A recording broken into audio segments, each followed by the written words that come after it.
Good morning ನಮಸ್ಕಾರ ಎಲ್ರಿಗೂ. ನಾನ್ Gayatri. Welcome to my channel Gayu's clicks. ಇದು ಯಾವುದೋ ಒಂದು ಪೇಂಟಿಂಗ್ ಅನ್ಕೊಂಡ್ರ? ಇಲ್ಲ, ವಾತಾವರಣ ನೋಡಿ, ಮೋಡ ಮುಚ್ಕೊಂಡಿದೆ. ಒಂದ್ ಕಡೆ ಮೋಡ ಮುಚ್ಕೊಂಡಿದ್ರೆ ಇನ್ನೊಂದ್ ಕಡೆ ಬಿಸಿಲು ಬಿದ್ದಿದೆ. ಆ ಸೆಂಟರ್ ಟೇಬಲ್ ಮೇಲೆ ನೋಡಿ, ಅಲ್ಲಷ್ಟೇ ಗಾರ್ಡನ್ ಒಳಗಡೆ ಬಿಸಿಲು ಬಿದ್ದಿದೆ. ನೋಡ್ಲಿಕ್ಕೆ ನಿಜವಾಗ್ಲೂ ನನ್ಗೆ ಪೇಂಟಿಂಗ್ ತರ ಕಾಣ್ತಾ ಇತ್ತು. ಇಮ್ಮಿಡಿಯೇಟ್ಲಿ ಮೊಬೈಲ್ ತಗೊಂಡ್ ಬಂದು ಒಂದ್ ಶೂಟ್ ಮಾಡ್ಕೊಂಡೆ, ಒಂದ್ ಕ್ಲಿಪ್ಪಿಂಗ್ ಇರ್ಲಿ ಅಂತ. ಹೇಗನ್ಸ? ಒಂದ್ ಸೆಕೆಂಡ್ ಪೇಂಟಿಂಗ್ ತರಾನೇ ಅನ್ಸ್ತು ನನ್ ಮನ್ಸಿಗೆ, ಹೌದಲ್ವಾ? ಬನ್ನಿ ಬ್ಲಾಗ್ ಸ್ಟಾರ್ಟ್ ಗುಡ್ ಮಾಡೋಣ. ಮಾರ್ನಿಂಗ್. ಇವತ್ತು ಸಂಡೇ ಮಾರ್ನಿಂಗ್, ಏನೂ ಕೆಲಸ ಆಗಿಲ್ಲ. ನಾನಿಲ್ಲಿ ಏನು ಮಾಡ್ತಾ ಇದ್ದೀನಿ ಅಂದರೆ, ಅದೇ ಸುಮ್ಮನೆ ಅರ್ಧ ಇರುವೆ ಬಿಟ್ಕೊಂಡ್ರು ಅನ್ನೋ ಕೆಲಸ ಆಗೋಗಿದೆ. ಇಲ್ಲಿ ಇದು ನಮ್ಮದು ಟೇಬಲ್ ಟಾಪ್ ಹಾಬ್. ಇದು ಹಾಬ್ ಇನ್ಬಿಲ್ಟ್. ಇದು ಒಳಗಡೆ ಕ್ವಾಡ್ಸ್ ಏನು ಹಾಕ್ಸಿದೀವಲ್ಲ, ಕ್ವಾಡ್ಸ್ನ ಗ್ರೂ ಮಾಡಿಸಿ ಗ್ರೂ ಒಳಗಡೆ ಇದನ್ನು ಫಿಟ್ ಮಾಡಿಸಿರೋವಂಥದ್ದು. ಇದ್ರ ಕೆಳಗಡೆ ಗ್ಯಾಪ್ ಸ್ವಲ್ಪ ಗ್ಯಾಪ್ ಇತ್ತು ಇಲ್ಲಿ. ಓಕೆ, ನಾನು ನಮ್ಮ ಮನೆಯವ್ರಿಗೆ ಹೇಳ್ತಾನೇ ಇದ್ದೆ, ಗ್ಯಾಪ್ ಇದೆ, ನೀರು ಗೀರು ಏನಾದರೂ ಹೋಗ್ಬಿಟ್ರೆ ಕಷ್ಟ. ಅವ್ರು ಅದನ್ನು ಫಿಲ್ ಮಾಡೇ ಇಲ್ಲ, ಮರ್ತಿದ್ದಾರೆ ಅಂತ. ಸರಿ, ನೆನ್ನೆ ಫ್ಯಾಬ್ರಿಕೇಷನ್ ವರ್ಕ್ ಮಾಡೋರು ಬಂದಿದ್ರು. ಅವರು ಮೇಲೆಲ್ಲ ಶೀಟ್ ಹಾಕ್ಸಿದ್ವಿ, ಮಳೆ ಎಲ್ಲೂ ಬೀಳದೇ ಇರೋ ಥರ ಶೀಟ್ ಹಾಕ್ಸಿದ್ವಿ ಮೇಲೆ, ಅಂದರೆ ಮನೆ ಪಕ್ಕದಲ್ಲಿ. ಅದು ಶೀಟ್ ಹಾಕ್ಸುವಾಗ ಅವರು ಅಲ್ಲೆಲ್ಲ ಅದನ್ನು ಸಿಲಿಕಾನ್ ಹಾಕ್ತಾ ಇದ್ರಂತೆ. ಸರಿ, ನಮ್ಮ ಮನೆಯವ್ರು ಏನಂದ್ರು, ಬಂದು ಗ್ಯಾಸ್ ಹತ್ರ ಸ್ವಲ್ಪ ಸ್ಟೋವ್ ಹತ್ರ ಹಾಕ್ಕೊಡಪ್ಪ ಅಂತಂದರು. ಪಾಪ ನಾವು ಕರೆದ್ವಿ ಅಂತ ಅವ್ರು ಬಂದರು, ಹಾಕಿದ್ರು, ಹೋದರು. ಏನಾಗಿದೆ ಅಂದರೆ ಅವಸ್ಥೆ, ಇಡೀ ಗ್ಯಾಸ್ ಪೂರ್ತಿ ಗಮ್ ಆಗಿದೆ, ಸಿಲಿಕಾನ್ ಗಮ್. ಅದು ಏನಕ್ಕೂ ಹೋಗ್ತಿಲ್ಲ. ನಿನ್ನೆಂತೂ ಹೆಚ್ಚು ಕಡಿಮೆ ಅಳತಾ ಕೂತ್ಕೊಂಡಿದ್ದೆ, ಏನಿದು ಹಿಂಗಾಗ್ಬಿಡ್ತು ಅಂತ. ನಮಗೆ ಒಂದು ಲೀಟ್ರ್ ಎಣ್ಣೆ ಚೆಲ್ಲಿ ನಮ್ಗೆ ಅದು ಟೆಕ್ನಿಕ್ ಗೊತ್ತು, ಒರೆಸ್ಬೋದು, ಕ್ಲೀನ್ ಮಾಡ್ಕೋಬೋದು, ಬಿಡು ಏನಾಗಲ್ಲ, ಈ ಒಂದು ಕಾನ್ಫಿಡೆನ್ಸ್ ಇರುತ್ತೆ. ಇದೇನು ಗೊತ್ತಾ, ಸಿಲಿಕಾನ್ ಏನಕ್ಕೂ ಹೋಗ್ತಿಲ್ಲ, ಗಮ್ ಹಾಕಿದ್ರೂ ಹೋಗ್ತಿಲ್ಲ. ನೀನು ಏನೇ ಹಾಕು ಅದು ಮಿಸ್ ಕಾಡ್ತಾ ಇಲ್ಲ. ಟೆನ್ಷನ್ ಆಗಿಬಿಡ್ತು ಕಡೆಗೆ. ಆಮೇಲೆ ನಮ್ಮದು ಗ್ಲಾಸ್ ವರ್ಕ್ ಮಾಡಿದ್ರಲ್ಲ, ಅವ್ರಿಗೆ ಫೋನ್ ಮಾಡಿ, ಸ್ನಾನ ಆಗಿಲ್ಲ ಇನ್ನು, ಬೆಳಗ್ಗೆಯಿಂದ ಇದನ್ನೇ ಹಿಡ್ಕೊಂಡು ಕೂತಿದ್ದೀನಿ. ಇವತ್ತು ಸ್ನಾನ ಆಗಿಲ್ಲ, ಸಂಡೇ ಬೇರೆ. ಸಂಡೇ ಅಂತ ಇಲ್ಲ, ನನಗೆ ಸಂಡೇ ಮಂಡೇ ಏನು ಡಿಫ್ರೆನ್ಸ್ ಆಗೋಲ್ಲ, ನಂದು ಎವ್ರಿಡೇ ಒಂದೇ ರೂಟೀನು. ಬಟ್ ಆದರೂ ಇವತ್ತು ಸ್ವಲ್ಪ ಸ್ಲೋ ಮಾರ್ನಿಂಗ್ ಇದೆ. ಇವತ್ತು ಎದ್ದು ಕಷಾಯ ಆಯಿತು, ಸ್ನಾನ ಆಗಿಲ್ಲ, ಕಷಾಯ ಆಯಿತು, ತಿಂಡಿ ಆಯಿತು, ಟೀ ಆಯಿತು, ಎಲ್ಲ ಮುಗಿಸ್ಕೊಂಡಿದ್ದೀವಿ. ನಮ್ಮದು ಒಂದು ಗೋಡೌನ್ ಇದೆ ಕೆಳಗಡೆ, ಅಲ್ಲೆಲ್ಲ ಸಾಮಾನು ಸ್ಟೋರ್ ಮಾಡಿಟ್ಟಿದ್ದೀವಿ. ಅಂದರೆ ಬೇಕು ಬೇಡ, ಈ ಗುಜರಿಗೆಲ್ಲ ಹಾಕಬೇಕಲ್ವ, ವೇಸ್ಟ್ ಸಾಮಾನುಗಳನ್ನೆಲ್ಲ ಒಂದು ಕಡೆ ಡಂಪ್ ಮಾಡಿಟ್ಟಿದ್ದೀವಿ. ಎಷ್ಟು ಕೊಡೋರಿಗೆಲ್ಲ ಕೊಟ್ವಿ, ಅದಕ್ಕಿಂತ ವೇಸ್ಟ್ ಸಾಮಾನು ಯಾರಿಗೂ ಆಫರ್ ಮಾಡೋಕ್ಕಾಗಲ್ಲ. ಆ ಥರ ಮುರಿದೋಗಿರೋದು, ಕಿತ್ತೋಗಿರೋದು ಸಾಮಾನುಗಳೆಲ್ಲ ಒಂದು ಕಡೆ ಡಂಪ್ ಮಾಡಿಟ್ಟಿದ್ವಿ. ನಮ್ಮ ಮನೆಯವ್ರಿಗೆ ಅಲ್ಲಿಗೆ ಹೋದರು, ಅದೆಲ್ಲ ಕ್ಲೀನ್ ಮಾಡಿ. ಯಾರೂ ಸ್ನಾನ ಮಾಡಿಲ್ಲ ಇವತ್ತು, ಮಕ್ಕಳು ಸ್ನಾನ ಮಾಡಿಲ್ಲ, ನಮ್ಮ ಮನೆಯವರು ಸ್ನಾನ ಮಾಡಿಲ್ಲ, ಎಲ್ಲ ಹಾಗೆ ಕೆಲಸ ಮಾಡ್ತಾಯಿದ್ದಾರೆ. ಇವಾಗ ಇದನ್ನು ಕ್ಲೀನ್ ಮಾಡಿಕೊಟ್ಟು ಹೋಗಲ್ಲ ಅಂದರು ನಮ್ಮ ಮನೆಯವರು. ನಾನು ಯಾವುದೇ ಕಾರಣಕ್ಕೂ ಯಾರೂ ಬರಬೇಡ್ರಿ ಕಿಚನಿಗೆ, ಫುಲ್ ಟೆನ್ಷನ್ ಆಗಿಬಿಟ್ಟಿದ್ದಲ್ಲ, ನೀವು ಹೋಗ್ರಿ ನಾನು ಮಾಡ್ಕೋತೀನಿ ಅಂತೇಳಿ ಕಳಿಸ್ದೆ. ಅವ್ರಿಗೆ ಬೇಜಾರಾಗೋಗಿದೆ ನಿನ್ನೆಯಿಂದ. ಅವರೇ ಗ್ಲಾಸ್ನವ್ರಿಗೆ ಫೋನ್ ಮಾಡಿಬಿಟ್ಟು ಹಿಂಗೆ ಆಗ್ಬಿಟ್ಟಿದೆ ಅಂತಂದಕ್ಕೆ ಅವರು, ಸರ್ ಚಿಂತೆ ಮಾಡಿಬಿಡಿ, ಅದಕ್ಕೆ ಅದೆಂಥದ್ದು ಟಿನ್ನರ್ ಅಂದರು, ಅದಾದರೂ ಓಕೆ, ಇಲ್ಲ ಪೆಟ್ರೋಲ್ ಹಾಕಿ ಕ್ಲೀನ್ ಮಾಡಿ ಕ್ಲೀನ್ ಆಗಿಬಿಡುತ್ತೆ ಅಂದರು. ಅಯ್ಯೋ, ದಾರಿ ಸಿಕ್ತು ಅಂದ್ಕೊಂಡು ಇಮಿಡಿಯೇಟ್ಲಿ ಪೆಟ್ರೋಲ್ ತರಿಸಿದ್ದೀನಿ. ಇವಾಗ ಒಂದು ಅರ್ಧ ಲೀಟ್ರ್ ಬಾಟ್ಲಲ್ಲಿ ನೋಡಿ, ಇದು ಪೆಟ್ರೋಲ್ ತರಿಸಿ ಪೆಟ್ರೋಲಲ್ಲಿ ಕ್ಲೀನ್ ಮಾಡ್ತಾಯಿದ್ದೀನಿ. ಹೆದರಬೇಡಿ, ಗ್ಯಾಸ್ ಎಲ್ಲ ಸಿಲಿಂಡ್ರನ್ನ ಆಫ್ ಮಾಡಿಬಿಟ್ಟು ವರ್ಕ್ ಮಾಡ್ತಾಯಿದ್ದೀನಿ, ಏನೂ ಪ್ರಾಬ್ಲಮ್ ಇಲ್ಲ. ಅದೇ ಹೀಗೆ ಸುಮಾರು ಜನ ಗ್ಯಾಸ್ ಬಗ್ಗೆ ಕೇಳ್ತಾಯಿದ್ರಿ ಎಲ್ಲ. ನಾನು ಅದು ಹೋಮ್ ಟೂರ್ ಆಗಲಿ ಅಂತ ವೆಯ್ಟ್ ಮಾಡ್ತಾಯಿದ್ದೀನಿ. ಕಿಚನ್ ಟೂರ್ ಮಾಡ್ತೀನಿ, ಆವಾಗ ಹೇಳೋಣ ಇವಾಗ ಹೇಳೋಣ ಅಂತ ಆಗ್ತಾ ಇಲ್ಲ. ಹೋಮ್ ಟೂರ್ ಮಾಡೋಕ್ಕೆ ಕುಷನ್ ಕವರ್ಸು, ಕರ್ಟನ್ಸು ಬರಬೇಕು ನನಗೆ, ಕಂಪ್ಲೀಟ್ ಆಗಿಬಿಟ್ರೆ ಎಲ್ಲದು. ಬೆಡ್ರೂಮ್ಸ್ ಎಲ್ಲ ಮಾಡ್ಬೋದು ಅನ್ಕೋತೀನಿ. ನೀವು ಕಮೆಂಟ್ ಹಾಕಿ, ಹೋಮ್ ಟೂರಿಗೆ ಮುಂಚೆ ಬೆಡ್ರೂಮ್ ಟೂರ್ ಮಾಡಲ ಅಂತ. ಅಟ್ಲೀಸ್ಟ್ ಅಮ್ಮನ ರೂಮು, ಒಂದು ಮಗನ ರೂಮು, ನಮ್ಮ ರೂಮ್ ಎಲ್ಲ ರೆಡಿ ಇದೆ, ಅಲ್ಲಿ ಏನೂ ಇಲ್ಲ. ಅಲ್ಲೂ ಕರ್ಟನ್ಸ್ ಬೇಕಲ್ವ, ಬೇಡ ಬಿಡಿ, ಒಂದೇ ಸಲಕ್ಕೆ ಹಾಕ್ಬಿಡಿ, ಎಲ್ಲರೂ ಮುಗಿದ ಮೇಲೆ ಮಾಡೋಣ. ಅಮ್ಮ ಬರ್ತಾರೆ, ಒಂದು 2 ದಿನ ಅಮ್ಮ ಬರ್ತಾರೆ. ಸೊ ಅಮ್ಮ ಬಂದಮೇಲೆ ನನ್ನ ಮಗ ಬರ್ತಾನೆ. ಇವತ್ತು ನೋಡಿ ಸಂಡೇ, ಇವತ್ತು ನನಗೆ ಬೇರೆ ಕೆಲಸಗಳನ್ನ ಹಚ್ಕೊಂಡಿದ್ದೇವೆ. ಮಗ ಬಂದರೆ ಹೇಳಿದ್ನಲ್ಲ ನಾನು ಮೊನ್ನೆ, ಏನೂ ಕೆಲಸ ಆಗೋಲ್ಲ, ಅವನ ಜೊತೆಗಿರೋದೇ ಒಂದು ಕೆಲಸ ಆಗ್ಬಿಡುತ್ತೆ ನನಗೆ. ಅದಕ್ಕೋಸ್ಕರ ಏನಾದರೂ ಇದ್ದರೆ ಮಾಡ್ಕೊಂಬೇಡ ಅಂತ ಅಂದ್ಕೊಂಡೆ. ಈ ಥರ ಎಕ್ಸ್ಟ್ರಾ ಕೆಲಸಗಳು ನಂಗೆ ಇದೆಲ್ಲ ಸಿಕ್ಕಾಬಿಟ್ಟು ಬರ್ಡನ್. ನಂದು ಪ್ಲ್ಯಾಂಟ್ ಲೈಫು. ನಾನು ಇವತ್ತು ಇದ್ದಿದ್ದು ಮಾಡಬೇಕಂದ್ರೆ ಅದು ಮಾಡಬೇಕಷ್ಟೇ, ಆ ಥರ ಇರ್ತೀನಿ ನಾನು. ಅದ್ರ ಜೊತೆಗೆ ಎಕ್ಸ್ಟ್ರಾ ವರ್ಕ್ ಬಂದಾಗ ಆ ಕೆಲಸ ಮುಂದಕ್ಕೆ ಹೋಗ್ಬಿಡುತ್ತೆ, ಡ್ರೈನ್ಡ್ ಔಟ್ ಆಗ್ಬಿಡುತ್ತೆ. ಅಂದರೆ ನನಗೆ ಸುಸ್ತಾಗಿ ಸ್ಟಾರ್ಟ್ ಆಗುತ್ತೆ. ಆಯಿತು, ಇನ್ನು ಇದ್ರ ಮೇಲೆ ನಂಗೆ ಆಗಲ್ಲ ಮಾಡೋಕ್ಕೆ ಅನ್ನೋ ಥರ ನನಗಾಗ್ಬಿಡುತ್ತೆ. ಏನು ಮಾಡೋದು, ಇದೆಲ್ಲ ಕ್ಲೀನ್ ಮಾಡಿಕೊಂಡು ಗ್ಯಾಸ್ ಫುಲ್ ಒರೆಸ್ಬಿಟ್ಟು ಆಮೇಲೆ ನಿಮಗೆ ಸಿಗ್ತೀನಿ. ಕ್ಲೀನ್ ಆಗ್ತಾ ಇದೆ, ಪರವಾಗಿಲ್ಲ. ನೋಡಿ ಹೇಗೆ ಇದೆಲ್ಲ ಕಾಣಿಸ್ತಾ ಇದೆ ಅನ್ಕೋತೀನಿ ನಿಮಗೆ. ಇದೆಲ್ಲ ಸಿಲಿಕಾನ್. ಅದೇ ನಾವು ಒಂದು ಅಂದ್ಕೊಂಡ್ರೆ ಅದೊಂದೇ ಆಗುತ್ತೆ ಅಂತ ಈ ಥರ ಇದೆಲ್ಲ ಕ್ಲೀನ್ ಮಾಡ್ತೀವಿ. ಇದು ಬಾಷ್ ಕಂಪ್ನಿದು ಸೈಮನ್ಸ್ದು ಚಿಮ್ನಿ ಮತ್ತು ಹಾಬ್ ಎರಡು ಒಂದೇ ಕಂಪ್ನಿ ತೊಗೊಂಡಿದ್ದು. ಅದು ಸೆಟ್ ಬಂದುಬಿಡುತ್ತೆ. ಅಂದರೆ ಸೆಟ್ ಅಂತ ಯಾಕೆ ಹೇಳ್ತಿದ್ದೀನಿ ಅಂತಂದರೆ ನಾವು ಸೈಜ್ ವೇರಿಯೇಷನ್ಸ್ ಆಗುತ್ತೆ. ಈಗ ನೋಡಿ, ಈ ಮನೇಲಿ ನಾವೊಂದು ಮಾಡ್ಯುಲರ್ ಕಿಚನ್ನು ಅಥವಾ ಮಾಡರ್ನ್ ಆಗಿ ಏನೋ ಮಾಡಿಸ್ಕೊಳ್ತೀವಿ ಅಂದಾಗ ಆ ಚಿಮ್ನಿದು ಗ್ಯಾಸಿಂದು ಹೊಗೆ ಎಲ್ಲ ಅಡುಗೆ ಮನೆ ಫುಲ್ ಗಲೀಜಾಗಿಬಿಡುತ್ತೆ. ಹಾಗಾಗಿ ನಾವೇನು ಮಾಡ್ತೀವಿ, ಫಸ್ಟ್ ಇನ್ವೆಸ್ಟ್ಮೆಂಟ್ ಇಂಥದಕ್ಕೆ ಮಾಡಬೇಕು. ಚಿಮ್ನಿ ಹಾಬು ಎರಡೂ ಚೆನ್ನಾಗಿತ್ತು ಅಂದರೆ ಆಮೇಲೆ ನೀವು ಮಾಡ್ಯುಲರ್ ಕಿಚನ್ನ ಸ್ವಲ್ಪ ನಿಧಾನಕ್ಕೆ ಮಾಡಿಸ್ಕೊಂಡ್ರು ಪರವಾಗಿಲ್ಲ. ನಾನು ಹೇಳೋದು ಪ್ರತಿಯೊಂದು ಕಿಚನ್ಗೂ ಅಷ್ಟೇ, ಇನ್ವೆಸ್ಟ್ಮೆಂಟ್ ಏನಾದರೂ ಮಾಡ್ತಾಯಿದ್ರೆ ನೀವು ಫಸ್ಟು ಒಳ್ಳೆ ಚಿಮ್ನಿಗೆ ಮಾಡಿ. ಓಕೆ, ಇವಾಗೆಲ್ಲ ಹಿಂಗಂದರೆ ಎಲ್ಲ ಓಪನ್ ಆಗುತ್ತಲ್ವ. ನಾನು ಅಂದೆ ಅವೆಲ್ಲ ಸೀನಿಲ್ಲ, ಪ್ರಾಕ್ಟಿಕಲಾಗಿ ಬಟನ್ ಆನ್ ಮಾಡಬೇಕು, ನನಗೆ ಆನ್ ಆಗಬೇಕು. ಅದು ಎಷ್ಟು ಕಾಸ್ಟ್ಲಿ ಆದರೂ ಪರವಾಗಿಲ್ಲ, ನಾನು ಇನ್ವೆಸ್ಟ್ಮೆಂಟ್ ಮಾಡೋಕ್ಕೆ ರೆಡಿ ಇದ್ದೀನಿ. ನನಗೆ ಆ ಥರದ್ದು ಬೇಕು ಅಂಥೇಳಿ ತುಂಬ ಕಾಸ್ಟ್ಲಿ ಬಿತ್ತು ನಮಗೆ. ಇದು 2.5 ಲಕ್ಷ ಬಿತ್ತು. ಚಿಮ್ನಿ ಮತ್ತು ಹಾಬ್ ಎರಡೂ ಸೇರಿ 2.5 ಲಕ್ಷ ಬಿತ್ತು. ಡೀಟೆಲ್ಲ ತೋರಿಸ್ತೀನಲ್ಲ ಅವಾಗೂ ನಿಮಗೂ ಗೊತ್ತಾಗುತ್ತೆ. ಓ ಮೈ ಗಾಡ್, ಫೈನಲಿ ಹೋಗ್ತಾ ಇದೆ. ಆಮೇಲೆ ಸಿಗ್ತೀನಿ. ಫೈನಲಿ ಕ್ಲೀನ್ ಮಾಡಿದೆ. ಎಲ್ಲಿ ಈ ಎಡ್ಜಸಲ್ಲಿ ಸ್ವಲ್ಪ ಇನ್ನೂ ಇದೆ, ಅದು ನಮ್ಮ ಮನೆಯವ್ರಿಗೆ ಬಿಡ್ತೀನಿ. ನನ್ನ ಕೈಲಿ ಆಗ್ತಾಯಿಲ್ಲ, ಸಾಕಾಯಿತು, ಕೈಯೆಲ್ಲ ನೋವು ಬಂತು. ಗ್ಯಾಸ್ ಸ್ಲ್ಯಾಬ್ ಏನು ಕೌಂಟ್ರ್ ಇದೆ, ಇದು ಟಾಪ್ ಏನಿದೆ ಹಾಬ್ದು, ಈ ಟಾಪ್ನ ಪೂರ್ತಿ ಕ್ಲೀನ್ ಮಾಡ್ಕೊಂಡಿದ್ದೀನಿ. ಇವಾಗ ನಾನು ಕುಕ್ ಮಾಡೋಕ್ಕೆ ಎಲ್ಲದಕ್ಕೆ ನೋಡಿ ಇದೆಲ್ಲ ಯಾವ ರೀತಿ ಮೂವ್ ಮಾಡಿದ್ರು ಇದು ಬೇಡ ಬಿಡಿ, ಹೇಳ್ತೀನಿ ಯಾವಾಗ ಅದು ಏನೆಲ್ಲ ಬೆನಿಫಿಟ್ಸ್ ಇರೋದು ಅಂತ. ಸೊ ರೆಡಿ ಇದೆ. ನಾನು ಇವಾಗ ಬೇಗ ಎಲ್ಲದನ್ನು ಹಾಕ್ಕೊಂಡು ಫಸ್ಟು ಸ್ನಾನ ಮಾಡಿಬಿಡ್ತೀನಿ. ಸ್ನಾನ ಮುಗಿಸಿ ಮುಂದಿನ ಕೆಲಸಗಳನ್ನು ನೋಡ್ಕೋತೀನಿ. ನಿಮಗೆ ಇವತ್ತು ಕೆಚಪ್ ಮಾಡ್ತೀನಿ. ಹಾಗೆ ಜೊತೆಗಿರಿ, ಏನೆಲ್ಲ ಆಗುತ್ತೆ ಇವತ್ತು ಸಂಡೇ ಅದನ್ನು ಕೂಡ ನಿಮ್ಮ ಜೊತೆಗೆ ನಾನು ಹಂಚ್ಕೊಳ್ತಾ ಹೋಗ್ತೀನಿ. ಸೊ ವಿಡಿಯೋ ಕಂಪ್ಲೀಟಾಗಿ ನೋಡಿ. ಇಷ್ಟ ಆದರೆ ಗೊತ್ತಲ್ಲ, ಪ್ಲೀಸ್ ಒಂದು ಲೈಕ್ ಮಾಡಿ. ಅಲ್ಲಿ ಮುಂದೆ ಅಲ್ಲಿ ಇದು ಒಲೆ ಏನಂತಾರೆ ಬರ್ನರ್ನ ಹಾಕಿಲ್ಲ ನಾನು, ಅದು ವಾಶ್ ಮಾಡಿ ಆಮೇಲೆ ಹಾಕ್ತೀನಿ. ಸೊ ಆಮೇಲೆ ಸಿಗ್ತೀನಿ. ಹಲೋ, ನಮಸ್ಕಾರ ಎಲ್ರಿಗೂ. ನಾನು Gayatri. Welcome to my channel Gayu's clicks. ದೇವ್ರ ಮನೆ ಕ್ಲೀನ್ ಮಾಡಿಕೊಂಡು ಕಂಪ್ಲೀಟಾಗಿ ಪೂಜೆ ಮಾಡಬೇಕು. ಸಮಯ ಎಷ್ಟು ಗೊತ್ತಾ? 10:15 ಆಗುತ್ತೆ. ಒಂದೊಂದು ಸಲ ಇಲ್ಲ, ಅಪರೂಪಕ್ಕೆ ನನಗೆ ಅಂದರೆ ತುಂಬ ರೇರಾಗಿ ಈ ಥರ ಒಂದು ದಿನ ಇರುತ್ತೆ. ಇವತ್ತು ಅದೇ ಹೇಳಿದ್ನಲ್ಲ, ಸ್ಟವ್ ಕ್ಲೀನ್ ಮಾಡ್ಕೋಬೇಕಿತ್ತು. ಹಾಗೆ ಸ್ವಲ್ಪ ಬೇರೆ ಕೆಲಸಗಳು ಎಲ್ಲ ಮುಗಿಸ್ಕೊಂಡೆ. ಸ್ನಾನ ಆಯಿತು, ಪೂಜೆ ಮುಗಿಸ್ಕೊಂಡು ಬಂದು ನಿಮಗೆ ಸಿಗ್ತೀನಿ. ಹಸಿಮೆಣ್ಸಿನ್ಕಾಯಿ ಬೇಳೆ ಸಾಂಬಾರಿಗೆ ಕುಕ್ಕರ್ ಕೂಗಿಸ್ಬಿಟ್ಟಿದ್ದೆ. ಬೆಳಗ್ಗೆನೇ ಬ್ರೇಕ್ಫಾಸ್ಟ್ ತಿಂಡಿ ರೆಡಿ ಮಾಡಬೇಕಂದ್ರೆ ಕೂಗಿಸ್ಬಿಟ್ಟಿದ್ದೆ. ಎಲ್ಲ ತಿಂಡಿ ತಿಂದ್ಕೊಂಡು ಅವರೇನೋ ಕ್ಲೀನಿಂಗ್ ಅಂತ ಹೋದರು.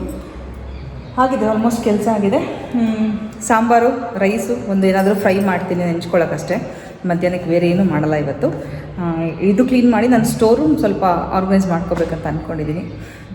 ಆರ್ಗನೈಸರ್ಸ್ ತರಬೇಕು, ಅದಕ್ಕೆ ಬೆಂಗಳೂರಿಗೆ ಹೋಗಬೇಕು, ಅದಕ್ಕೆ ಇನ್ನೂ 1 ವಾರ ಕಾಯಬೇಕು. ಹೀಗಿದೆ.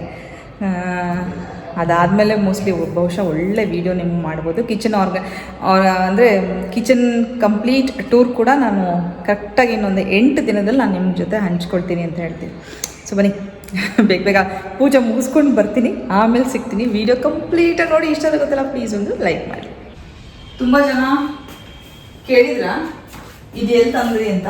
ಅದು ಅಮೆಝಾನಲ್ಲಿ ತೊಗೊಂಡಿದ್ದು 10 ವರ್ಷದ ಹಿಂದೆ. ಆ ಮನೆ ಗೃಹ ಪ್ರವೇಶದ 2007, 9 ವರ್ಷ 2007ನಲ್ಲಿ ನಾನು ಇದನ್ನು ಪರ್ಚೇಸ್ ಮಾಡಿದ್ದು ಅಮೆಝಾನಲ್ಲಿ, ಆನ್ಲೈನಲ್ಲಿ. ಅದನ್ನು ಯಾಕೋ ಬಿಸಾಕೋಕ್ಕೋ ಅಥವಾ ಏನೋ ಮನ್ಸು ಬರಲಿಲ್ಲ. ವಾಶ್ ಮಾಡಿದರೆ ಹಾಳಾಗುತ್ತೆ ಅಂತ ಹಾಗೆ ಬಿಟ್ಟಿದೆ. ಬಟ್ ಈ ಸಲ ವಾಶ್ ಮಾಡಿ ಹಾಕಿದ್ದೀನಿ, ಎಷ್ಟು ದಿನ ಬಾಳಿಕೆ ಬರುತ್ತೋ ಬರಲಿ ಅಂತ. ಆ್ಯಂಡ್ ಹಸಿಮೆಣ್ಸಿನ್ಕಾಯಿ ಸಾರಿಗೆ ತೋರಿಸ್ತೀನಿ ನಿಮಗೆ, ಆಮೇಲೆ ತೆಗೆದು ತೋರಿಸ್ತೀನಿ. ಫಸ್ಟು ಟೊಮ್ಯಾಟೊನ ಕೆಟ್ಟಗಳಿಗೆ ಬೇಯಿಸಿ ಇಡಬೇಕು. ವಾಶ್ ಮಾಡ್ಕೊಂಡ್ಬಿಡ್ತೀನಿ.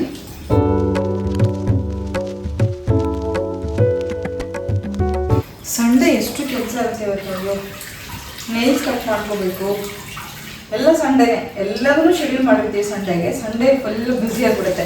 ಆ್ಯಕ್ಚುಲಿ ಸಂಡೇ ಏನು ಮಾಡಬೇಕು ಗೊತ್ತಾ, ಎಲ್ಲರೂ ಯಾವ ಕೆಲಸ ಪ್ರತಿದಿನ ಫುಲ್ಲು ಬ್ಯುಸಿಯಾಗಿ ಕೆಲಸ ಮಾಡಬೇಕು. ಕಂಪ್ಲೀಟಾಗಿ ರೆಸ್ಟು, ಒಂದು ಹೀಲಿಂಗ್ ಟೈಮ್ ಥರ ತೊಗೋಬೇಕು.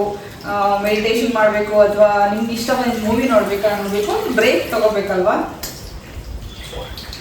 ಈ ವರ್ಕಿಂಗ್ ವುಮನ್ ಥರ ನಾನು ಆಗ್ಬಿಟ್ಟಿದ್ದೀನಿ. Sunday full busy ಮಾಡ್ಕೊಂಡ್ಬಿಟ್ಟಿದ್ದೀನಿ.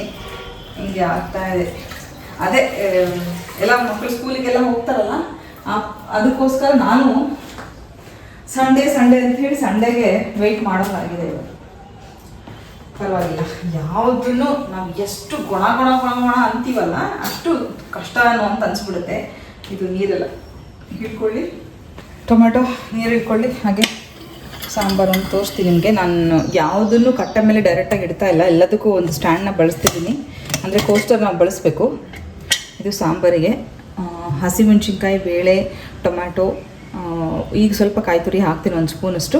ಹಾಗೆ ಬೆಳ್ಳುಳ್ಳಿ, ಅರಿಶಿನ, ಉಪ್ಪು ಇಷ್ಟನ್ನು ಬೇಯಿಸ್ಕೊಂಡು ಇಟ್ಕೊಂಡಿದ್ದೀನಿ. ಇದಕ್ಕೆ ನಮ್ಮ ಸಾಂಬಾರು ಪುಡಿ, ದಾವಣಗೆರೆಯ ಸಾಂಬಾರು ಪುಡಿನ ಹಾಕಿ ಒಗ್ಗರಣೆ ಕೊಟ್ಟರೆ ಸಾಂಬಾರು ಮುಗಿದು ತುಂಬ ಟೇಸ್ಟಿಯಾಗಿರುತ್ತೆ. ರಾತ್ರಿಗೆ ಈ ಸಾಂಬಾರು ಮುದ್ದೆ ತುಂಬ ಚೆನ್ನಾಗಿರುತ್ತೆ. ಇದು ನೀರೆಲ್ಲ ಸ್ವಲ್ಪ ಹೋಗಲಿ.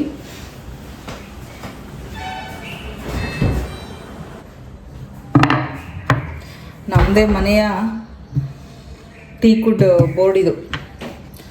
ಕಾರ್ಪೆಂಟ್ರು ಅಯ್ಯೋ 5 ಚಾಪಿಂಗ್ ಬೋರ್ಡ್ ಮಾಡಿಟ್ಟಿದ್ದೀನಿ ಅಂತ ಡೈಲಾಗ್ ಹೊಡೆದು, ಎಲ್ಲಯ್ಯ ಕೊಡಪ್ಪ ನಮ್ಮದು ಚಾಪಿಂಗ್ ಬೋರ್ಡ್ ಅಂದರೆ ಅಲ್ಲಿಟ್ಟಿದ್ದೀನಿ ಇಲ್ಲಿಟ್ಟಿದ್ದೀನಿ ಅಂತ ಹೇಳಿ ಕೈ ಕೊಟ್ಟು ಹೋಗೇ ಬಿಟ್ಟ. ಏನು ಮಾಡೋಂಗಿಲ್ಲ, ಒಬ್ಬೊಬ್ಬರಿಂದ ಒಂದೊಂದು ಲೆಸನ್ ಅಲ್ವಾ. ನಾನು ಇದು ಕಂಪ್ಲೀಟ್ ಮಾಡಲ್ಲ, ಅರ್ಧ ಅಷ್ಟೇ ಮಾಡ್ತೀನಿ, ಇಷ್ಟೇ ಮಾಡ್ತೀನಿ. ಸ್ವಲ್ಪ ನೇರಳೆಣ್ಣೆ ತಂದಿದ್ರು ನಮ್ಮದು, ತೊಳೆದಿಟ್ರೆ ಆಮೇಲೆ ತಿನ್ಬೋದು. ನಿಮ್ಗೆ ಅನಿಸ್ತಾ ಇರ್ಬೋದಲ್ಲ ಎನರ್ಜಿ ಇಲ್ಲ ಇವತ್ತು ಮಾತಾಡ್ತಿರೋದ್ರಲ್ಲಿ ಅಂತ. ಹೌದು, ಡ್ರೈನ್ಡ್ ಔಟ್ ಆಗಿಬಿಟ್ಟಿದ್ದೀನಿ. ಕೆಲವು ಸರಿ ಅದೇ ನನಗೆ ಈ ಗ್ಯಾಸ್ ಸ್ಟೋವ್ದು ಆಗಿದೆ, ಬೇಜಾರಿಗೆ ಒಂದು ಅರ್ಧ ಡ್ರೈನ್ ಔಟ್ ಆಗಿಬಿಡ್ತೀನಿ. ನನಗೆ ಬೆಳಗ್ಗೆ ಒಂದು ಎನರ್ಜಿಯಲ್ಲಿ ಎದಿರ್ತೀವಿ, ನಂದು ಪ್ಲ್ಯಾನ್ಸ್ ಇರುತ್ತೆ, ಪ್ಲ್ಯಾನ್ಸ್ ಎಲ್ಲ ಚೌಪಟ್ಟು ಹಿಂಗಾದರೆ. ಈಗ ಇದೇನಿಲ್ಲ, ಸಣ್ಣದಾಗಿ ಹೆಚ್ಕೊಳ್ಳೋದು. ಈರುಳ್ಳಿ, ಹಸಿಮೆಣ್ಸಿನ್ಕಾಯಿ, ಕಾಯಿ ತುರಿ ಕಂಪಲ್ಸರಿ, ಅದು ಹೆಲ್ದಿ ಫ್ಯಾಟು. ನೀವು ಅಷ್ಟೇ ನಿಮ್ಮ ಮಕ್ಕಳಿಗೆ ಸ್ನ್ಯಾಕ್ಸ್ ಕೇಳಿದಾಗ ಕಾಯಿನ ಹೆಚ್ಚಿಬಿಟ್ಟು 2 ಪೀಸ್ ಕೊಟ್ಬಿಡಿ, ಅದು ಕೂಡ ಸ್ನ್ಯಾಕ್ಸು. ಒಣ ಕೊಬ್ಬರಿನಾದರೂ ಕೊಡಿ, ಹಸಿ ಕೊಬ್ಬರಿನಾದರೂ ಕೊಡಿ. ಮಕ್ಕಳನ್ನ ಕಾನ್ಸಂಟ್ರೇಟ್ ಮಾಡಿ. ನಾವು ಅರ್ಧ ಕಲ್ಮಶನ ತಿಂದು ಆಲ್ರೆಡಿ ನಾವೆಲ್ಲ ಅದಾಗಿದೆ ನಂಗೆ ಇದಾಗಿದೆ ಅಂತ ಏನು ಹೇಳ್ಕೊತೀವಲ್ಲ, ಅದೆಲ್ಲ ನಾವು ತಿಂದಿರೋಂಥ ಕಲ್ಮಶಗಳು. ಹೌದು, ಕರೆಕ್ಟಾಗಿ ನಮ್ಮ 90s ಜನ್ರೇಷನಿಗೆ ಎಷ್ಟು ಮಟ್ಟಿಗೆ ಇನ್ಫ್ಲೂಯೆನ್ಸ್ ಆಗಿಬಿಡ್ತು ರಿಫೈನ್ಡ್ ಆಯಿಲು, ಶುಗರು, ಮೈದಾ ಅಂತಂದರೆ ಅದು ಬಿಟ್ಟರೆ ಬೇರೆ ಬದುಕೇ ಇಲ್ಲ ಅನ್ನೋಷ್ಟು ನಾವೆಲ್ಲ ಇನ್ಫ್ಲೂಯೆನ್ಸ್ ಆಗಿಬಿಟ್ವಿ. ಇವಾಗ ಅಟ್ಲೀಸ್ಟ್ ನಾವು 50% ನಾವು ತಿದ್ಕೋಬೋದು, 100ಗೆ 100% ನಮ್ಮ ಮಕ್ಕಳನ್ನ ನಾವು ತಿದ್ಬೋದು, ನಮ್ಮ ಕೈಯಲ್ಲಿದೆ. ಅದಕ್ಕೆ ನಾನು ಮೊನ್ನೆ ಒಂದು ಚಾನಲ್ ಬಗ್ಗೆ ಹೇಳ್ತಾ ಇದ್ನಲ್ವ, ವಿಶಾಲ ಅವ್ರ ಚಾನಲ್ ಬಗ್ಗೆ. ನನಗೆ ಅದೇ ಇಂಪ್ರೆಸ್ ಆಗಿದೆ. ಅವ್ರ ಚಾನಲ್ ಮಕ್ಕಳನ್ನ ಎಷ್ಟು ಕೇರ್ ಮಾಡ್ತಾರೆ, ಎಷ್ಟು ಒಳ್ಳೆ ಫೌಂಡೇಶನ್ ಕೊಡ್ತಾ ಇದ್ದಾರೆ ಇವಾಗ ಅಂತ. ಮಕ್ಕಳನ್ನ ನೋಡಿ, ಓದ್ಸೋಕ್ಕೂ ಗಮನ ಕೊಡಬೇಕು, ಏನದು ಆರೋಗ್ಯದ ಕಡೆನೂ ಗಮನ ಕೊಡಬೇಕು. ಅದು ನಿಜವಾಗ್ಲೂ ತುಂಬ ಇಂಪಾರ್ಟೆಂಟ್. ನನಗೆ ಅದಕ್ಕೆ ಕೆಲವೊಂದನ್ನು ತುಂಬ ಅಪ್ರಿಷಿಯೇಟ್ ಮಾಡ್ತೀನಿ, ಕೆಲವೊಂದು ತುಂಬ ಇಷ್ಟ ಆಗೋದು ಇದೇ ವಿಚಾರಕ್ಕೆ. ನಾನು ಅದೇ ಹೇಳಿದ್ನಲ್ಲ, ನನ್ನ ಮಗ ಕರೆಕ್ಟಾಗಿ ಅವನು ಹುಟ್ಟಿ ಅವನೊಂದು ಅದೇ ಹೇಳಿದೆ, ಒಂದು ವಯಸ್ಸಿಗೆ ಬರೋವರೆಗೂ ನಂಗೆ ಇದ್ರ ಬಗ್ಗೆ ಅಷ್ಟು ನಾಲೆಡ್ಜೇ ಇರಲಿಲ್ಲ. ಸಡನ್ನಾಗಿ ನಮಗೆ ಟ್ರೆಂಡ್ ಚೇಂಜ್ ಆಗಿದೆ, ನಾವು ರಿಫೈನ್ಡ್ ಆಯಿಲ್ ತಿಂತಾ ಇದ್ದೀವಿ, ನಂಗೆ ಅದ್ರ ಬಗ್ಗೆ ಎಲ್ಲ ನಿಜವಾಗ್ಲೂ ನಾಲೆಜ್ ಇರಲಿಲ್ಲ. ರಿಫೈನ್ಡ್ ಆಯಿಲ್ ನಮ್ಮಲ್ಲಿ 5 ಲೀಟ್ರು ಅಥವಾ 10 ಗಟ್ಟಲೆ ರಿಫೈನ್ಡ್ ಆಯಿಲೇ ತರ್ತಾ ಇದ್ದಿದ್ದು, ಅದನ್ನೇ ತಿಂದಿರೋದು ನಾವು. ಎಣ್ಣೆ ಅಂದರೆ ಒಂದು ಲಕ್ಕಿಲಿ ಏನು ಗೊತ್ತಾ, ನನಗೆ ಸ್ಪೆಷಲಿ ನನಗೇನು ಬೆನಿಫಿಟ್ ಅಂತ ಹೇಳ್ತೀನಿ ನಾನು. ನಮ್ಮಮ್ಮ ತುಂಬ ಕಡಿಮೆ ಎಣ್ಣೆ ಬಳಸೋರು, ಒಂದೇ ಒಂದು ಸ್ಪೂನ್. ಅದನ್ನು ನಮ್ಮನೇಲೆಲ್ಲ ಒಗ್ಗರಣೆ ತಿಂಡಿಗಳು ಇಲ್ಲ, ವಾರಕ್ಕೆ 1 ದಿನವೂ ಇಲ್ಲ. ನಮ್ಮನೇಲಿ ಏನಿದ್ರು ಇಡ್ಲಿ, ದೋಸೆ, ರೊಟ್ಟಿ, ಮುದ್ದೆ, ಚಪಾತಿನೂ ಅಪರೂಪನೇ, ರೊಟ್ಟಿ ಮುದ್ದೆ ಜಾಸ್ತಿ. ಹಾಗಾಗಿ ನಮಗೊಂದು ಹೆಲ್ದಿ ಚೈಲ್ಡ್ಹುಡ್ ಇದೆ. ಎಣ್ಣೆಗೆ ಇಲ್ಲ ಅಂದರೆ ಹೆಲ್ದಿ ಚೈಲ್ಡ್ಹುಡ್. ಸಕ್ಕರೆ ತಿನ್ನೋಕೆ ಇನ್ನೇನು, ನಾವು ಟೀ ಕಾಫಿ ಏನು ಕುಡಿತಿರಲಿಲ್ಲ ನಾನು, ನನ್ನ ತಮ್ಮ. ಇನ್ನು ಶುಗರ್ ತಿಂದಿಲ್ಲ ಜಾಸ್ತಿ. ಸಕ್ಕರೆ ಐಟಮ್ ಏನು ತಿಂದಿರ್ಬೋದು, ನಾನು ಚಾಕ್ಲೇಟ್ಸ್ ತಿಂದಿದ್ದೀನಿ ನಾನು, ಸ್ಪೆಷಲಿ ನಾನು ನಿಜವಾಗ್ಲೂ ಚಾಕ್ಲೇಟ್ ತುಂಬ ತಿಂದಿದ್ದೀನಿ. ಅಪ್ಪ ಹೇಳಿರೋರು, ಹೋಗೋದು ಡೈರಿ ಮಿಲ್ಕ್ದು ದೊಡ್ಡ ಚಾಕ್ಲೇಟ್ ಬರೋದು, 100 ರೂಪಾಯಿ ಒಂದು ಚಾಕ್ಲೇಟ್ ತೊಗೊಂಡ್ರೆ ಒಬ್ಬಳೇ ತಿಂದು ಖಾಲಿ ಮಾಡ್ತಾಯಿದ್ದೆ. ಒಂದು ಸಲಕ್ಕಂತೂ ಒಂದು ಅತಿರೇಕ, ಅಂದರೆ ಹೇಳೋಗಿದ್ದಾರೆ ಅಂತ ಹೇಳಿ 300 ರೂಪಾಯಿ ಚಾಕ್ಲೇಟ್ ತೊಗೊಂಡು ಆ ಶಾಪ್ ರೈಲ್ವೆ ಸ್ಟೇಷನಲ್ಲಿ ಇತ್ತು ಶಾಪ್, ಅದು ಅಲ್ಲಿಂದ ತಿನ್ನೋಕ್ಕೆ ಸ್ಟಾರ್ಟ್ ಮಾಡಿದವಳು. ಮನೆಗೆ ಬಂದು ಬರೋ ಅಷ್ಟರಲ್ಲಿ 300 ರೂಪಾಯಿ ಚಾಕ್ಲೇಟ್ನ ಒಬ್ಬಳೇ ತಿಂದು ಈ ಹಾಸ್ಪಿಟ್ಲಿಗೆ ಅಡ್ಮಿಟ್ ಮಾಡಿದ್ರು ನನ್ನನ್ನು. ಅಂದರೆ ಹೊಟ್ಟೆ ನೋವು ಎಷ್ಟು ಮಟ್ಟಿಗೆ ಆಗಿತ್ತು ಅಂದರೆ ಹಾಸ್ಪಿಟ್ಲಿಗೆ ಅಡ್ಮಿಟ್ ಮಾಡಿ ಆಮೇಲೆ ಒಂದಿನ ಡ್ರಿಪ್ಪೆಲ್ಲ ಹಾಕ್ಸ್ಬಿಟ್ಟಿದ್ರು, ಆ ಥರ ಆಗಿದೆ. ಇದೆಲ್ಲ ಚಿಕ್ಕ ಮಕ್ಕಳಲ್ಲ, ನಮ್ಗೆ ಅದು ಅನುಭವನೇ ಇಲ್ಲ. ಕ್ವಾರ್ಟರ್ಸ್ ಸ್ಟೇಷನ್ ಅಂದರೆ ಅಲ್ಲೇ ಅಕ್ಕಪಕ್ಕ, ತುಂಬ ದೂರನೂ ಹೋಗಂಗಿಲ್ಲ, ಎಲ್ಲ ಎಕ್ಸ್ಪೆರಿಮೆಂಟು. ನಿಜವಾಗ್ಲೂ ನನ್ನ ಮಗ ಕೇಳಿಸ್ಕೊಂಡ್ರೆ ಇವಾಗ ನಿಜ ಬೈತಾನೆ, ಅಂದರೆ ನಾನು ಎಷ್ಟು ಮಟ್ಟಿಗೆ ರೆಸ್ಟ್ರಿಕ್ಟ್ ಮಾಡಿದ್ದೀನಿ ಅವನಿಗೆ ಅಂತ. ಓಕೆ, ಇದು ಈ ಚಾಕ್ಲೇಟ್ ವಿಚಾರದಲ್ಲಿ ನಾನು ಕನ್ಫೆಸ್ ಮಾಡ್ತೀನಿ, ನಾನು ತಪ್ಪು ಮಾಡಿದ್ದೀನಿ. ಬಟ್ ಫುಡ್ಡು ಮಾತ್ರ ಮನೆಯಲ್ಲಿ ಕಂಪ್ಲೀಟ್ಲಿ ಹೆಲ್ದಿ ಫುಡ್ ತಿಂದ್ಕೊಂಡೆ ನಾವು ಬೆಳೆದಿರೋದು. ಬಟ್ ಒಂದು 18 ವರ್ಷ ಬರೋಷ್ಟರಲ್ಲಿ ಕಂಪ್ಲೀಟ್ ಕರೆಕ್ಷನ್. ಆದರೆ ನಮ್ಮ ಮನೇಲಿ ಮಾತ್ರ ನಮ್ಮ ಅಪ್ಪ ತುಂಬ ಸ್ಟ್ರಿಕ್ಟಾಗಿ ಬೆಳೆಸಿದೆ. ಅವ್ರಿಗೆ ಗೊತ್ತಾಗ್ತಿದ್ದಿಲ್ಲ. ಅದು ತಿಂದಿದ್ದೀನಿ ಗೊತ್ತಾದ್ಮೇಲೆ ನನಗೆ ಚಾಕ್ಲೇಟ್ ಸ್ಟಾಪ್ ಮಾಡಿದ್ರು. ನಮ್ಮ ಮನೇಲಿ ಯಾವಾಗಲೂ ಹಣ್ಣು ತಿನ್ನಬೇಕು, ಹಸಿ ತರಕಾರಿ, ಕ್ಯಾರೆಟು ಎನಿ ಟೈಮ್ ನನ್ನ ಪಾಕೆಟಲ್ಲಿ ಸ್ಕೂಲಿಗೆ ಹೋಗಿ ಬರೋವರೆಗೂ ಕ್ಯಾರೆಟು, ಸೂರ್ಯಕಾಂತಿ ಬೀಜ ಅದೆಲ್ಲ ತೊಗೊಂಡೇ ಹೋಗ್ತಿದ್ದೆ ಸ್ಕೂಲಿಗೆ. ನಾನು ಕಡಲೆ ಜಾಸ್ತಿ ತಿಂತಾಯಿದ್ದೆ.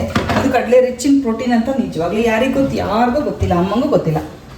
ಕಡಲೆ ಸಿಕ್ಕಾಪಟ್ಟೆ ಕಡಲೆ ತಿಂತಾಯಿದ್ದೆ. ನಮ್ಮಮ್ಮ ಡಾಕ್ಟರ್ ಹತ್ರ ಕರ್ಕೊಂಡೋಗಿ ಕೂರಿಸ್ಕೊಂಡು ನನ್ನ ಮಗಳು ದಪ್ಪನೇ ಆಗ್ತಾ ಇಲ್ಲ, ಭಾಳ ವೀಕ್ ಇದ್ದಾಳೆ, ವೀಕ್ ಅಲ್ಲಮ್ಮ ತೆಳ್ಳಗಿದ್ದಾಳೆ, ಏನು ತಿಂತಾಳೆ, ಬರೀ ಶೇಂಗಾ ಕಡಲೆ ಕೊಬ್ಬರಿ ಇಂಥದ್ದು ತಿಂತಾಳೆ, ಊಟ ಮಾಡಲ್ಲ ಜಾಸ್ತಿ ಅಂತ ಡಾಕ್ಟರ್ ಕೇಳಿದ ತಕ್ಷಣ ನಿಮ್ಮ ಮಗಳು ತುಂಬ ಹೆಲ್ದಿಯಾಗಿದ್ದಾಳೆ, ಆರೋಗ್ಯವಾಗಿದ್ದಾಳೆ, ಕರ್ಕೊಂಡೋಗಿ ಅವಳು ತಿಂತಿರೋದೇ ಕರೆಕ್ಟು, ನೀವು ಹೇಳ್ತಿರೋದು ತಪ್ಪು, ಅವಳು ಏನಾದರೂ ತಿನ್ನಲಿ ಅಂಥದ್ದನ್ನು ಬಿಟ್ಬಿಡಿ ಅಂತ ಹೇಳಿ ಕಳಿಸಿದ್ರು.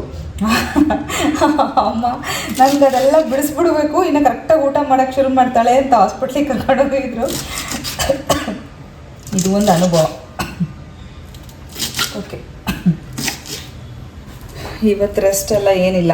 ಸ್ನಾನ ಮಾಡಿದ್ರೆ ಒಂದು ಎನರ್ಜಿ, ಮತ್ತೆ ಒಂದು ಸ್ವಲ್ಪ ಎನರ್ಜಿ ತೊಗೊಂಡು ಇವಾಗ ಕೆಲಸ ಮಾಡ್ತಾಯಿದ್ದೀನಿ. ಎಲ್ಲ ರೆಡಿ ಮಾಡಿ ಅನ್ನಕ್ಕೆ ಇಟ್ಬಿಟ್ಟು ಒಂದು 10 ನಿಮಿಷ ಕುತ್ಕೋತೀನಿ. ಆಮೇಲೆ ಇನ್ನೇನು ಊಟಕ್ಕೆ ಬರ್ತಾರೆ ಅಂದಾಗ ಸಾರಿಗೆ ಒಗ್ಗರಣೆ ಹಾಕಿದ್ರೆ ನಡೆಯುತ್ತೆ.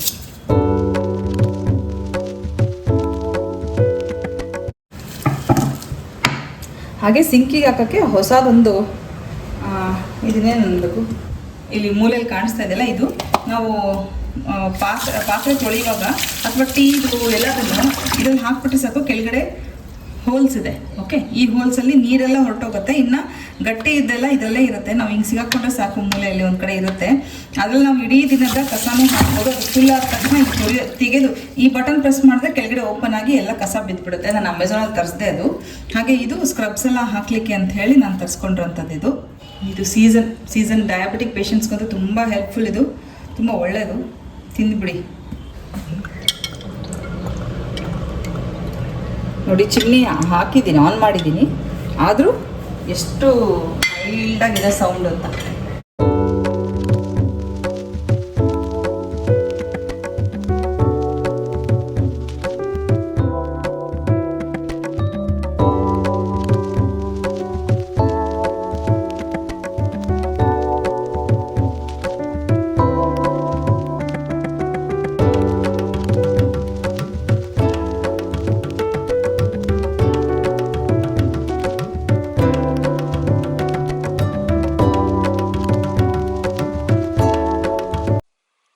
ಇಲ್ಲಿ ನಾನು ತಗೊಂಡಿರೋದು ಪೂರ್ಣಿಮಾ ಅವರ ABC ಜ್ಯೂಸ್. ನಿಮಗೆಲ್ಲ ಗೊತ್ತು. ಪೂರ್ಣಿಮಾ ಅವರು ABCನ ಡಿಹೈಡ್ರೇಟ್ ಮಾಡಿ, ಅಂದರೆ ಆ್ಯಪಲ್, ಬೀಟ್ರೂಟ್, ಕ್ಯಾರೆಟ್ ಅದೆಲ್ಲ ಡಿಹೈಡ್ರೇಟ್ ಮಾಡಿ ಪೌಡರ್ ಮಾಡಿ ನಮಗೆ ತಲುಪಿಸ್ತಾರೆ. ಸೊ ಅದು ರೆಡಿ. ಯಾವಾಗಾದ್ರೂ ನಾನು ಫ್ರೆಶ್ ಮಾಡಿಲ್ಲ ಅಂದಾಗ ರೆಡಿ ಇದನ್ನ ಹಾಕೊಂಡು ಕುಡಿತೀನಿ. ಇನ್ಸ್ಟೆಂಟ್ ಎನರ್ಜಿ ಜೊತೆಗೆ ನಮಗೆ ದೇಹಕ್ಕೆ ಬೇಕಾಗಿರುವಂಥ ವಿಟಮಿನ್ಸ್ ಕೂಡ ಸಿಗುತ್ತೆ. ಫುಲ್ ಮೋಡ ಮುಚ್ಕೊಂಡ್ಬಿಟ್ಟಿದೆ ಆಚೆ ಕಡೆ. ಎಷ್ಟು ಗಾಳಿ ಬೀಸ್ತಾ ಇದೆ ಅಂದರೆ ಮನೆ ಯಾರೋ ಗೊತ್ತಿರಲ್ಲ, ಅಷ್ಟು ಜೋರಾಗಿ ಗಾಳಿ ಬೀಸ್ತಾ ಇದೆ. 12 ಗಂಟೆ ಆಯಿತು ಟೈಮು. ಹಸುವಾಗ್ತಾಯಿದೆ, ಸಿಕ್ಕಾಬಡೆ ಹಸುವಾಗ್ತಾಯಿದೆ. ಈಗ ಟೊಮೆಟೊ ಕೆಚಪ್ಪಿಗೆ ಇದು ಇಟ್ಟಿದ್ದೀನಲ್ವ, ಕುಕ್ಕರ್ ಬೇಯ್ತಾ ಇದೆ. ಇಲ್ಲಿ ಎಲೆಕೋಸಿನ ಫ್ರೈ ರೆಡಿ ಆಗಿದೆ. ಸಾಂಬಾರು ಒಗ್ಗರಣೆ ಹಾಕಬೇಕು, ಅನ್ನಕ್ಕೆ ಇಡಬೇಕು. 2 ಕೆಲಸ. ಅದು 2 ಕೆಲಸ ಮಾಡಿದ್ರೆ ನಂದು ಎಲ್ಲ ಮುಗಿತು. ಸ್ವಲ್ಪ ಹೊತ್ತು ಕುತ್ಕೊಂಡು ರೆಸ್ಟ್ ಮಾಡಬೇಕು, ಆಗ್ತಿಲ್ಲ. ಫಸ್ಟ್ ರೆಸ್ಟ್ ಮಾಡ್ತೀನಿ, ಆ ನಂತರ ಉಳಿದಿದ್ದ ಕೆಲಸ ಮಾಡ್ತೀನಿ. ಹಾಗೆ ಸುಮಾರು ಜನ ನನಗೆ ಹೇಳ್ತಾ ಇದ್ರು, ಇಲ್ಲ ಪಾಪ ಒಬ್ಬರು ಕಮೆಂಟ್ ಹಾಕಿದ್ರು, ನಿಂತ್ಕೊಂಡು ಕುಡಿಬೇಡಿ, ಹಣ್ಣು ತಿನ್ನೋದಾದರೆ, ನೀರು ಕುಡಿಯೋದಾದರೆ ಸ್ವಲ್ಪ ಕುತ್ಕೊಂಡು ಕುಡೀರಿ, ಕಿಚನಲ್ಲಿ ಚೇರ್ ಇಟ್ಕೊಳ್ಳಿ ಅಂತ. ಚೇರ್ ಇಟ್ಟಿರ್ತೀನಿ ಕಿಚನಲ್ಲಿ, ಯಾವಾಗಲೂ ಚೇರ್ ಇರುತ್ತೆ. ವಿಡಿಯೋ ಶೂಟ್ ಮಾಡುವಾಗ ಅದು ಅಡ್ಡ ಬರುತ್ತೆ ಅಂತೇಳಿ ಆಚೆ ತಳ್ಬಿಟ್ಟು ಮೊನ್ನೆ ಶೂಟ್ ಮಾಡ್ತಾ ಇದ್ದೆ ಅಷ್ಟೇ. ಹೌದು, ನನಗೂ ಟಯರ್ಡ್ ಆಗಿಬಿಡುತ್ತಲ್ಲ. ಈಗ ಹೋಗಿ ಅಮ್ಮ 2 ಮಕ್ಕಳ ಜೊತೆ ಕುತ್ಕೊಂಡು ಕುಡಿಯೋಣ.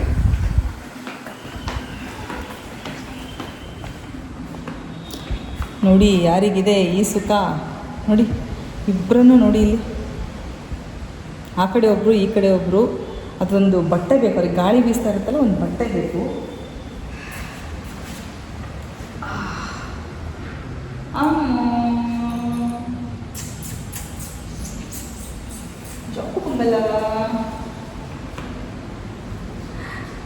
ಇಬ್ಬರು ಈಗ ಒಂದ್ಸಲ ಕುತ್ಕೊಂಡಲ್ಲ ನೋಡಿದ್ರು.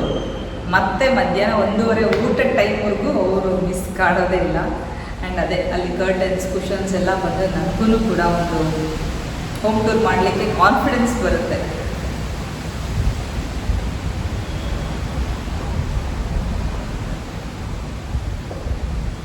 ಇದೊಂಥರ ಲೈಫ್ ಸೇವರ್ ನಿಜವಾಗ್ಲೂ.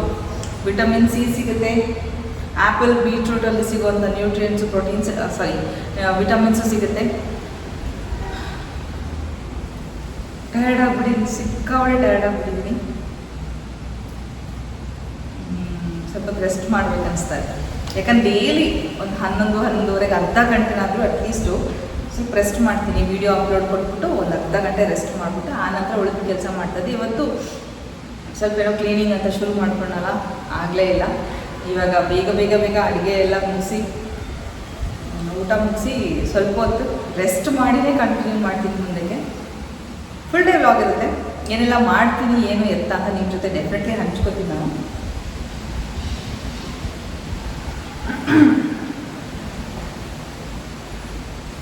ಅಲ್ಲಿ ನೋಡಿ, ಗಾಳಿ ಜಾಸ್ತಿ ಇರೋದಕ್ಕೆ ಅದು ಸರಿಗೆ ಉರಿತಾನೆ ಇಲ್ಲ. ಮೊದಲು ಯುಟಿಲಿಟಿ ಡೋರ್ ಕ್ಲೋಸ್ ಮಾಡ್ತೀನಿ. ನೀವೆಲ್ಲ ಕೇಳ್ತಾ ಇರ್ತೀರ, ವೀಡಿಯೋಗೋಸ್ಕರ ನಾನು ಹಾಕಿದ್ದು ಯುಟಿಲಿಟಿ ಡೋರ್ ಕ್ಲೋಸ್ ಮಾಡ್ತೀನಿ.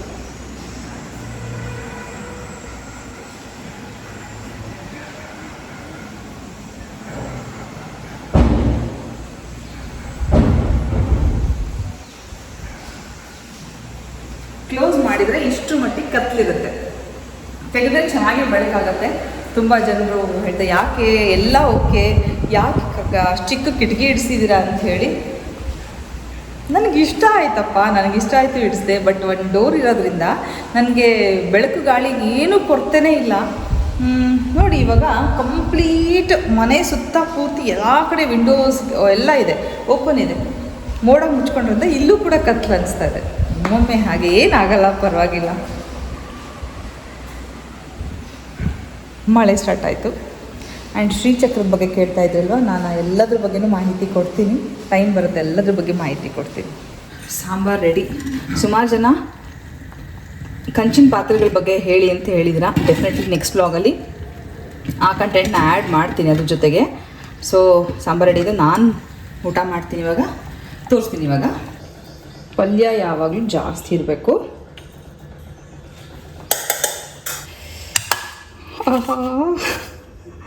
ತುಂಬ ಬಿಸಿ ಇದೆ. ಒಂದು ಬೌಲಷ್ಟು ರೈಸು ಇಷ್ಟೇನಾ ಅಂದರೆ ಹೌದು. ಯಾಕಂದರೆ ಇಲ್ಲಿ ನೋಡಿ, ಅನ್ನದ ಸಮವಾಗಿ ಪಲ್ಯ ತೊಗೊಂಡಿದ್ದೀನಿ ನಾನು. ಯಾರೋ ಕೇಳ್ತಾಯಿದ್ರಿ ಈ ಕಂಚಿಂದು ತುಪ್ಪದ ಗಿಂಡಿ ಎಲ್ಲಿ ತೊಗೊಂಡಿದ್ದು ಅಂತ. ಈ ತುಪ್ಪದ ಗಿಂಡಿನ ನಾನು ಅಜ್ಜಿಯರ ಮನೇಲಿ ತೊಗೊಂಡಿದ್ದು. ಯಾರಿಗಾದ್ರೂ ಬೇಕಾದರೆ ಅಜ್ಜಿಯರ ಮನೆ ನಂಬರ್ ಡಿಸ್ಕ್ರಿಪ್ಷನ್ ಬಾಕ್ಸಲ್ಲಿದೆ. ತುಪ್ಪ ಅಂತೂ ಚೆನ್ನಾಗೇ ಹಾಕ್ಕೊಂಡು, ಯಾಕಂದ್ರೆ ದಿನಕ್ಕೆ ಒಂದೇ ಟೈಮ್ ತುಪ್ಪ ತಿನ್ನೋದು. ಹಾಗೆ ಒಂದು ಲೋಟ ಮಜ್ಜಿಗೆ ರೆಡಿ ಇದೆ. ಮನೆಯವರು ಬಂದರು, ಅವರಿಗೆ ಕೊಟ್ಬಿಡ್ತೀನಿ ಇದನ್ನು.